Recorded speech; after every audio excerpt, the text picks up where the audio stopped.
Hi, boys and girls. Happy 2022, our new year. I hope your first day back at school went well. I have a story for you. It's called Seahorses Are Sold Out. And when something is sold out, it means the store doesn't have any more to sell you. Today I was at the Jewel and I was trying to buy spinach. It was sold out. So a little bit frustrating. And we're going to find out what happens to the main character in this story. Her name is Mika. All right, good, we can see it. Are we going to the lake today, I ask. No, said Dad, not today. But you promised. I know, Mika, but I have to finish this first. He rubbages on his desk. How long will it take? I don't know, but if you let me work in peace, it will be a lot quicker. I let him work in peace and only ask now and then, how much longer? Can't you go and play, he says. No, it's boring by myself.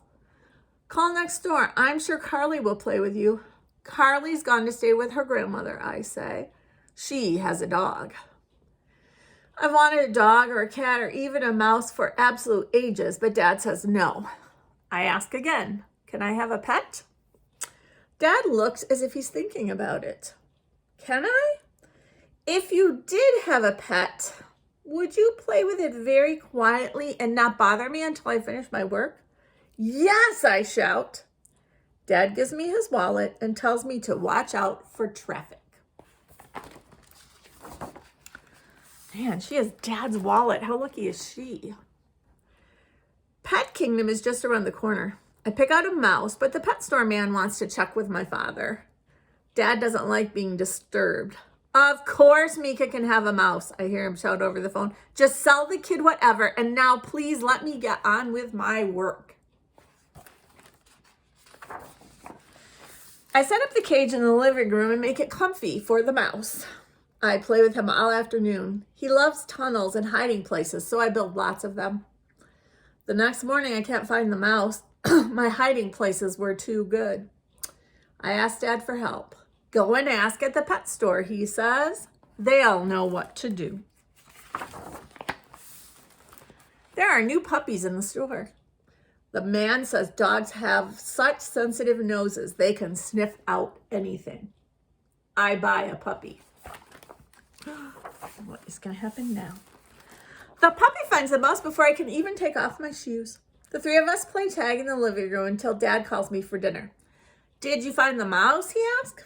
Yes, I say, no problem. Good, he says. Make sure he doesn't escape again. Before I go back to bed, I take the puppy to the bathroom and explain how to use the toilet. I tell her to take good care of the mouse while I'm asleep. Do you think that's going to work? I don't know. Next morning, the mouse is still in the cage, twitching his nose. Good job, I tell the puppy. Listen, said Dad at breakfast, I had to clean up the bathroom this morning. Someone made a puddle beside the toilet. I guess the puppy didn't understand my instructions. She is practically still a baby. It can happen when you're little, I tell Dad. Okay, he sighs. It's not that bad. He disappears into his office. Luckily, I know how to solve the toilet problem. I saw a seal in the pet shop. She's already quite big. She can live in the bathroom and make sure everyone uses the toilet properly. In the afternoon, we splashed around in the bathtub. The mouse doesn't want to. He can't swim. He needs someone to teach him. I run back to the pet store. The seahorses are sold out, but there is a little penguin. She teaches the mouse to swim. The rest of us work on our diving. What are you up to in there? Dad calls from his office. My mouse is learning to swim. Well, don't go too wild and wipe the floor when you're done. I think it's too late for not going too wild.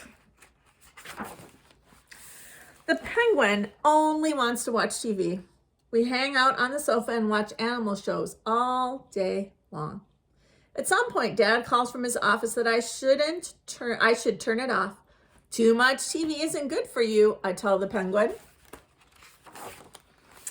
The penguin sulks in the sink. The seal and I try to cheer her up, but she turns on the water so she can't hear us. Ooh, look how mad The penguin looks. I think she misses the other birds, I say. That's why she wants to watch animal shows. The mouse, the puppy, and I go to the pet store for another bird. The seal stays home to make sure the penguin doesn't turn on the TV. The pet store man shows us a beautiful parrot. He belonged to a sea captain, so he will know the sea and speaks very well. The penguin will like that, I say. Look at that pretty penguin or parrot right there. Next, we play sailors in the living room. Our ship is the sofa, and the parrot gives the orders. All hands on deck, he calls. Heave ho, me hearties. We're in a tornado when Dad comes from the kitchen with his mug of tea. Can you keep it down in here, he says. Batten the hatches, you scurvy sea dog, the parrot shrieks.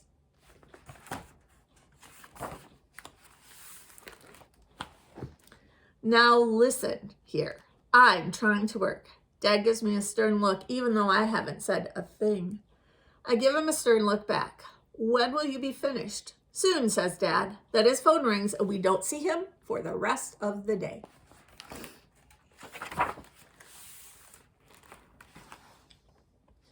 I go and tell the pet store that Dad doesn't like the way the parrot talks to him. No problem, said the man. I have a young elephant who's exceptionally musical. When the parrot gets too cheeky, she'll drown him out. I buy the elephant, and because I'm a regular customer, I'm given a free sack of elephant food. Oh my goodness.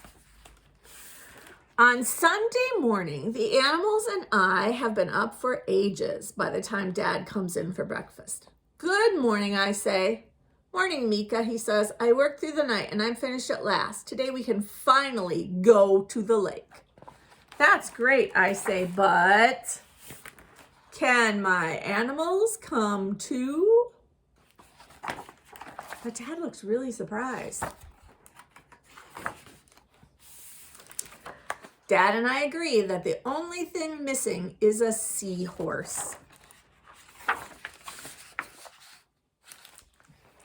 All right, very good story. Pretty long, too. All right, boys and girls, I will see you on Thursday.